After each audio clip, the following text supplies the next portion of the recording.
So the bank said, no problem. We've got your back. Can I put on some soft music? They should have known better when that banker offered them a glass of Chardonnay and had a pencil thin mustache while wearing a silk robe. Hey everyone, welcome to Make Money Count. Just sitting here talking. You know, I found an article that I mentioned to you about someone who went to the bank and got a little screwed over. Actually, a lot screwed over, which usually we speak about on this podcast, right? So I wanted to share it with you, and then we can talk a little bit about it if you want.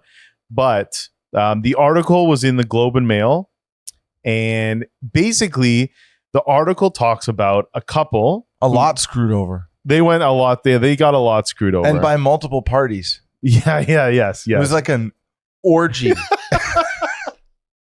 Because you had FCT in there, CIBC in there. I don't know if it was FCT or FNF or who it was. Oh, fine. Okay, but you had like title insurance company, CIBC, and the title search company. Yeah. Everybody was in there, and it was just this couple. It was like a trip to a sex club gone wrong.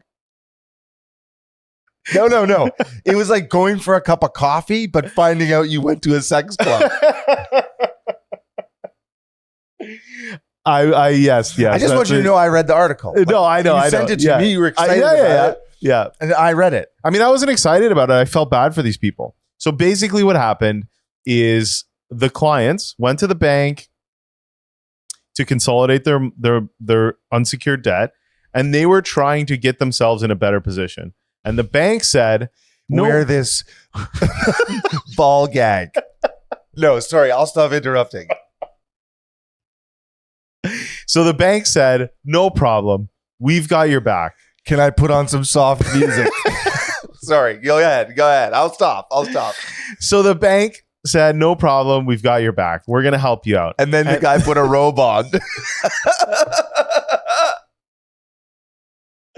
Oh, no. So the bank put together an offer for them, and they gave them some options, and they said, we're going to put something together for you. We're going to get you into a better position. We're going to pay out your unsecured debt, and we're going to help you. They should have known better when that banker offered them a glass of Chardonnay and had a pencil thin mustache while wearing a silk robe. I picture more of like I guess silk. And the robe was burgundy. For sure. To match the bank. For sure it was burgundy. So what happened was they basically had this package that was put together for them, and They got more than one package.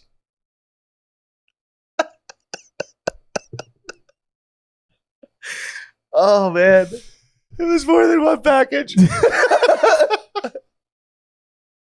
I don't know how we're gonna edit this podcast. I think we just let it fly. Oh. Okay. The client signed the package, and they were agreed to pay out their unsecured debt, and they were getting themselves into a better situation. They signed the commitment, and the bank said, you know what?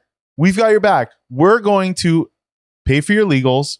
They likely said that. I don't know that the article made that clear, but we're going to pay for your legals, and you can close through our closing service, which is not actually their closing service. And in agreeing to do this, you basically give up your right to have a lawyer, right? And so they closed through this closing service. And what the closing service did is they paid out a CMHC loan for, I think it was like $58,000 without them knowing.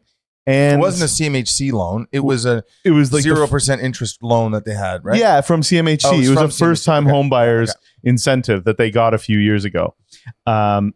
And essentially, they got left paying out a 0% interest loan with a mortgage that they didn't agree to and had no clue actually really happened until it was closed and it was too late. And everyone is saying, not our problem. I'm so sorry.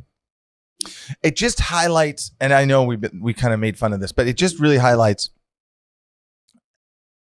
how important it is to be your own advocate for your mortgage, for your finances, and to have someone on your team. Because in a situation like this, we know how an approval comes through. An approval comes through and it says, we've calculated your debt servicing ratios at 32 and 40. in line and within the approval limits.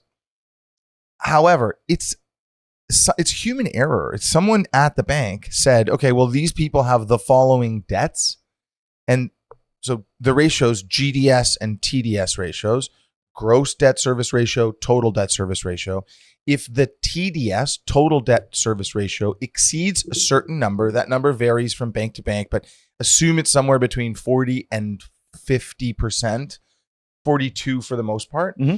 But if it exceeds that amount, meaning if the totality of the interest payments associated with your non-mortgage debt added to your mortgage debt and the costs to carry that property exceed that threshold number, then some of the stuff in that TDS calculation, some of those monthly payments have to be eliminated in order for you to get that mortgage. So it is common for a bank to say, we're going to give you an extra $100,000 with the $100,000 that we're adding to your mortgage. We want to see you pay off debts, credit cards, lines of credit, this 0% interest CMHC first-time home buyer loan, whatever that may be.